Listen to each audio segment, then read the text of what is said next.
Good morning, and welcome to this lesson on chronology, biblical chronology. We intend to have 6 of these all together. The first one is the most important, and they're in decreasing order of importance and significance, but perhaps increasing in interest. We'll see how that goes. If you've got your handout, our very first order of business here is a little bit on nomenclature. I'm sure you're all familiar with BC as the abbreviation for before Christ. AD is Anno Domini, in the year of the Lord, and that refers to after Christ, a Latin phrase there. In recent years, it's become more common, especially in the secular world, to substitute those for BCE and CE, the Common Era and before the Common Era. They're the same thing, just without any reference to the Lord Jesus Christ, for those who refuse to acknowledge his existence, well, not his existence, but his importance. And just a quick pet peeve of mine, BC goes after the number, AD goes before the number. If you're careful and watch, you'll see AD placed after the number all the time, and that's incorrect. So we wouldn't say 117 AD, we would say AD 117. Okay? Just so you've got that. I don't want any of you to look like you don't know what you're talking about. Good enough. What I'd like to begin with here is a basic outline of biblical chronology. Quote here from Edwin Thiele: "Chronology is the backbone of history. Absolute chronology is the fixed central core around which the events of nations must be correctly grouped before they may assume their exact positions in history and before their mutual relationships may be properly understood. Without exact chronology, there can be no exact history." Chronology is really important to understanding the relationship between various figures in history in general, and in our case specifically in biblical history. How much time separated, for example, Moses and David? Or were they contemporary? It makes a difference, right? And only through an understanding of chronology can you figure those things out. So, let's begin with a framework. I'm going to assume the date of 931 for the death of Solomon. That's a generally accepted date, both in biblical and secular circles. We can come back later to how do we derive that figure, but for our purposes here, I'm just going to assume that as a starting point because it's really not a contested date. 1 Kings 11:42 gives us the length of Solomon's reign, which was 40 years. Don't fill in the date yet for his inauguration because you might suspect, well, if I take 931 and I add 40, I'll get 971. But we're going to go with 970. It has to do with the counting of partial years. We will address this specifically in our next session, but if you're willing, I'd like you to just go ahead and put the year 970 for his inauguration. So that's the year he was crowned as king. So if he died in 931, he reigned for 40 years, we would place his inauguration in 970 in this case. 1 Kings chapter 6 and verse 1 tells us that he began to construct the temple in his 4th year. This date we will take as 965, counting the first year, 970, as a partial year. So 965 for the beginning of the construction of the temple. That same verse, 1 Kings 6:1, tells us that the exodus from Egypt was 480 years before the temple construction began. What do we have if we add 480 to 965? 1445 BC as the date of the Exodus. That's one of the more important dates for you to remember when you choose, and I'll come back to this at the end of this lesson, important dates for you to memorize. 1445, though, for the date of the Exodus. I might pause just a second here and let you know that all of these dates, give or take a year, is not a big concern. Some folks would prefer to use a date of 1446 for this, and I wouldn't quibble, but 1445 is easy to remember, and I think just as likely as 1446. Exodus chapter 12 and verse 40 gives us the length of the Egyptian sojourn. That is the amount of time that the Israelites spent in the land of Egypt. And that verse tells us they were there for 430 years. It actually goes on to tell us that was 430 years to the very day. So 1445, and we go back another 430 years BC, so we're adding these numbers up as we move backward, gives us 1875. That is the beginning of the Egyptian sojourn. And you might ask yourself, what event marked the beginning of the sojourn? It was the arrival of the patriarch Jacob in Egypt with his entire family. The whole clan came down, and he appeared before Pharaoh. So that was in the year 1875 BC. Genesis 47:9 gives us the age of Jacob at the beginning of the sojourn. When he stood before Pharaoh, he told Pharaoh, "I am 130 years old." So 1875 plus 130 would provide us with the birth date of Jacob, the third patriarch, and that would be 2005.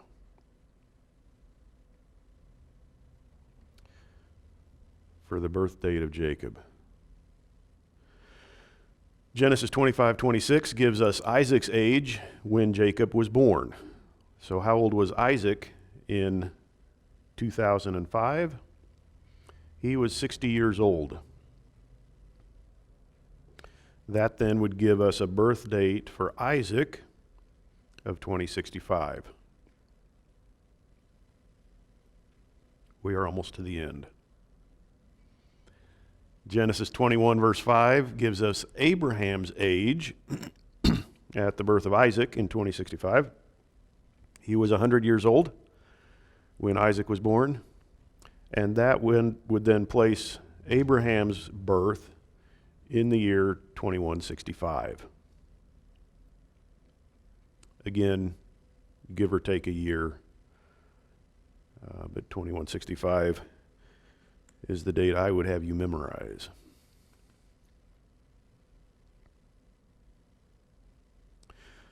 So that is the traditional chronology from Solomon back to Abraham and even the birth of Abraham. And you can see how that's derived from what passages in the biblical text. Just to give you that in a different format here.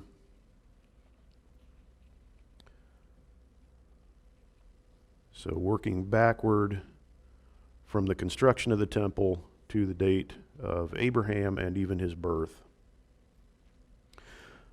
Once we have that framework established, we can do a whole variety of other calculations. I'm not going to go through this with you in detail, but once we've established the birth date of Abraham, for example, we can calculate the dates of a whole bunch of other events in his life and in the lives of Isaac, Jacob, Joseph, their sons and daughters and wives, and all those kinds of things. And that's what you have on this handout, is just a variety of those. I believe I tried to put in here every datable event that I could find in the life of the patriarchs,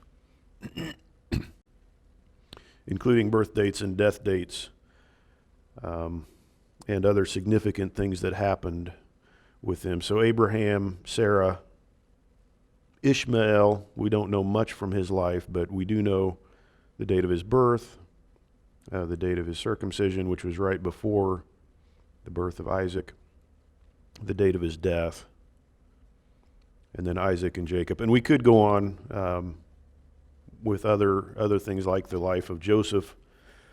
I didn't have room on the slide for that. So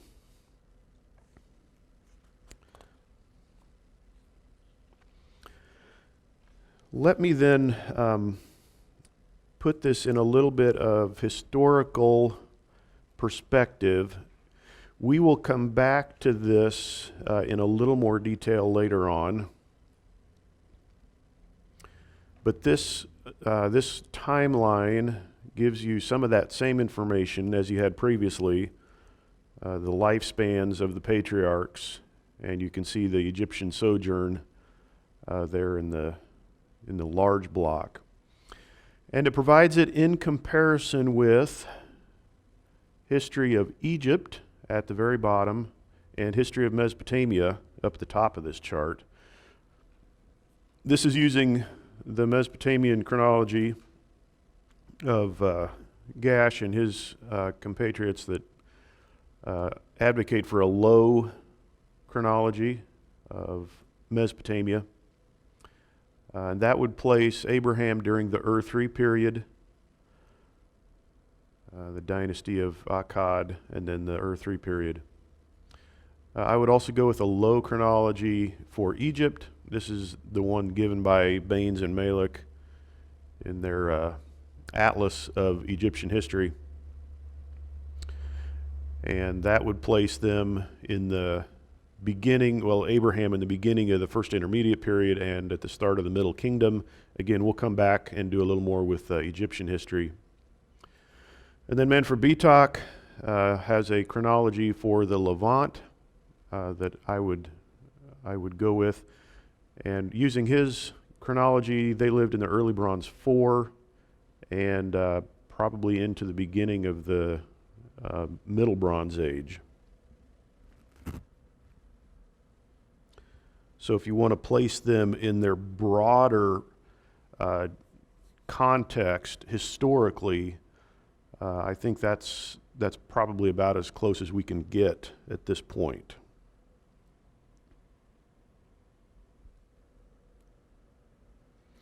Of course, these are just periods that I've shown you. If you had interest, then you could figure out who was ruling Egypt at the end of the first intermediate period, at the beginning of the Middle Kingdom, that Abraham might have had contact with, or that Joseph would have had contact with, closer to the middle of the Middle Kingdom, 12th dynasty, or same thing for Mesopotamia. I'm nearly done with this lesson, but I wanted to address just briefly some alternative views because you will run into them. And if you're paying attention, you'll notice. If you're not paying attention, it won't make any difference. So I begin this chart with the biblical chronology that we just looked at. Abraham born in 2165. When he left Ur, we assume he was probably about 40 years old. That would place his entrance into the land of Canaan around 2125.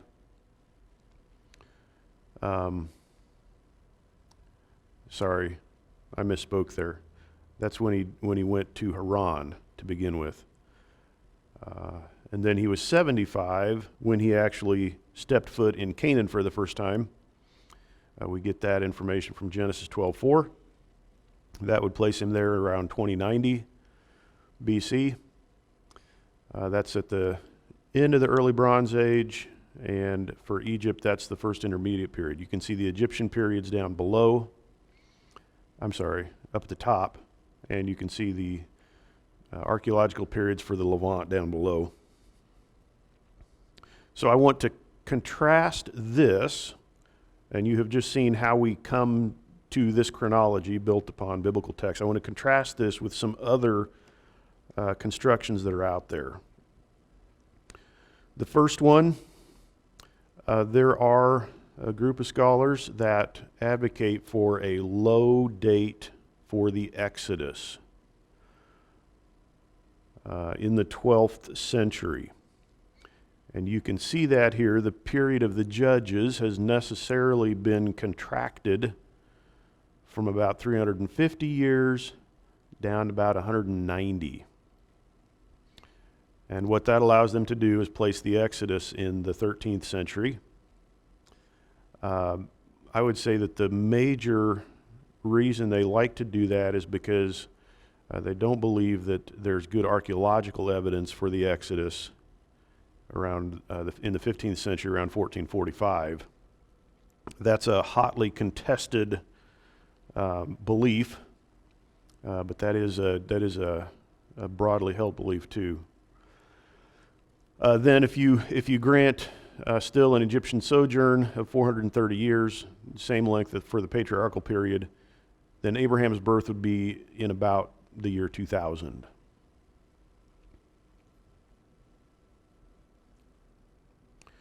And here's a third and even shorter option.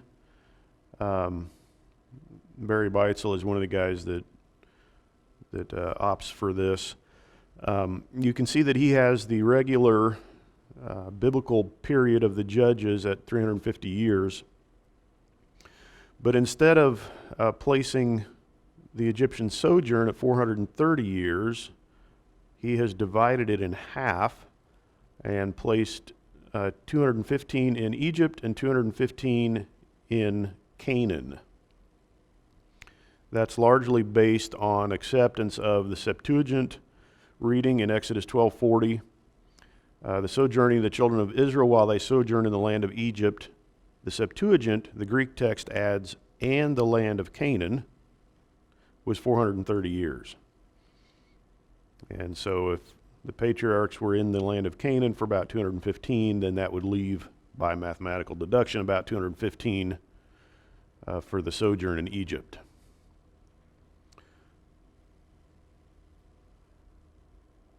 There are other constructions out there that try to compress this even further.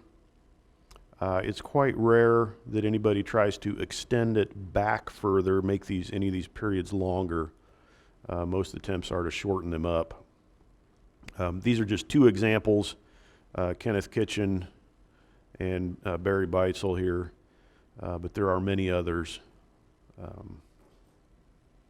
So I'm satisfied with the first one there, which Carl Rasmussen advocates. And I I think that has the best evidence for it, both biblically and historically and archaeologically. But I did want you to be aware that not everyone subscribes to that view.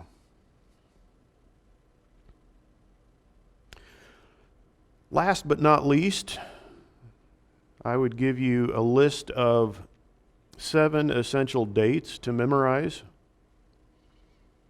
And you can see I've offset what I would consider to be the most important 4. For those of you that are not capable of memorizing 7 dates, if you can only do 4, I would give you 2165 for the birth of Abraham, 1445 for the Exodus, 1010 for David, and 587 for the fall of Jerusalem. These are all Old Testament, of course. That would give you a huge step forward with being able to place events throughout biblical history. I don't think it would be too difficult to add a couple others in there. 1875 for the start of the sojourn.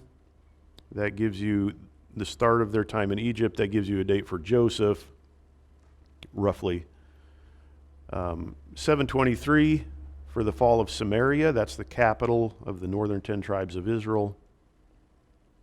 And then I would throw in there AD 70, which is actually post-New Testament, for the fall of Jerusalem to Rome. That's just an important date historically, and since I didn't have any other New Testament dates in there for you, that's the one I would provide.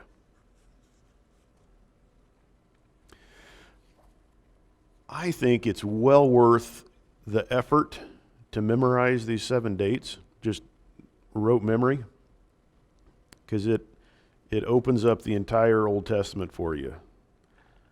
You can then begin to, just to give you an example, the Exodus is in 1445. The Israelites came out, Mount Sinai, the giving of the law, 1445. They wandered in the desert for 40 years. That puts you down to 1405. Conquest of the land of Canaan. What date would you assign to Rahab at Jericho? If you know 1445, you can subtract 40 for the wandering in the wilderness. 1405, there's the conquest of Jericho, there's Rahab. So just an example of how if you memorize a couple of these key dates, you can also then quickly calculate or get very close to dates for almost anyone in the Old Testament, depending on your biblical knowledge, your ability to put things sequentially from a biblical perspective.